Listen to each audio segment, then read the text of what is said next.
Bonjour mes amis et bienvenue dans cette colère qui n'a même plus la force d'être une colère parce qu'elle est tellement dégoûtée, tellement au bout des mots qu'elle ne sait plus comment dire sa colère.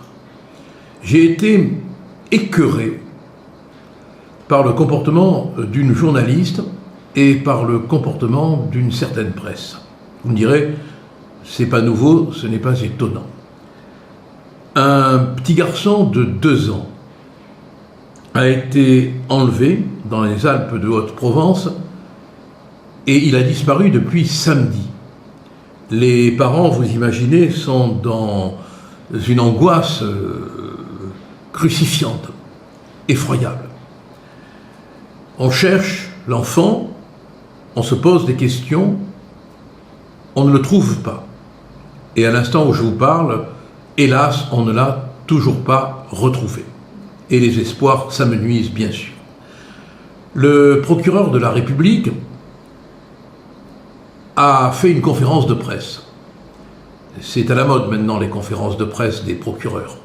On a américanisé la justice. Une journaliste a cru bon, tenez-vous bien, de lui poser la question suivante. Est-ce que le passé militant d'extrême droite des parents a été étudié?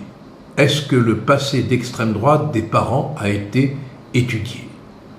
Cela veut dire que cette question dégueulasse sous-entend que le fait que les parents auraient été d'extrême droite, étant précisé qu'on ne sait toujours pas ce que cela veut dire être d'extrême droite, sinon que ça veut dire qu'on n'est pas ni de gauche ni d'extrême gauche, en quoi cela peut-il avoir une incidence quelconque dans l'affaire?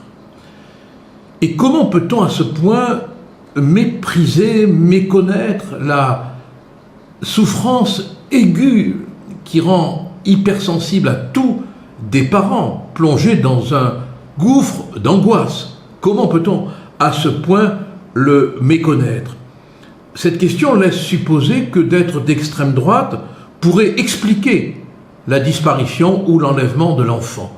Enfin, quand on est supposé d'extrême droite, je crois que le père a été candidat sur une liste qui s'appelait ZOO, une liste protestataire. Quand on a avoisiné l'extrême droite, eh bien on est forcément porteur de tous les maux de la terre. Mais ça ne s'est pas arrêté là, parce que les journalistes ont continué. Pour Marianne, toutes les hypothèses restent ouvertes.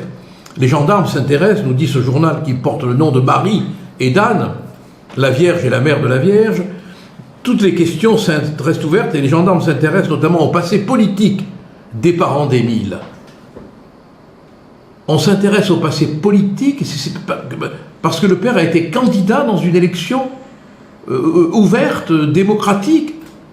Mais la France devient fou d'intolérance, folle d'intolérance. C'est dramatique ce qui se passe. Et Marie-France s'est étonnée que les parents, que la mère notamment, ait lancé un appel à la prière.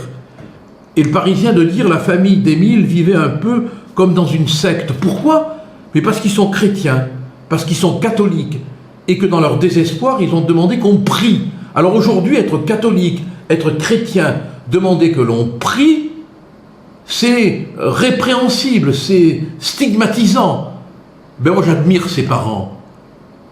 Et la mère, elle a bien raison de faire confiance à Benoît Rancurel, qui était une mystique du XVIIe siècle, qui a été reconnue par le pape Benoît XVI, qui n'était pas un rigolo comme ces journalistes. Moi, j'ai toute mon admiration pour cette famille et je compatis à leur souffrance et je dis tout mon mépris à ces journalistes qui trempent leurs plumes dans la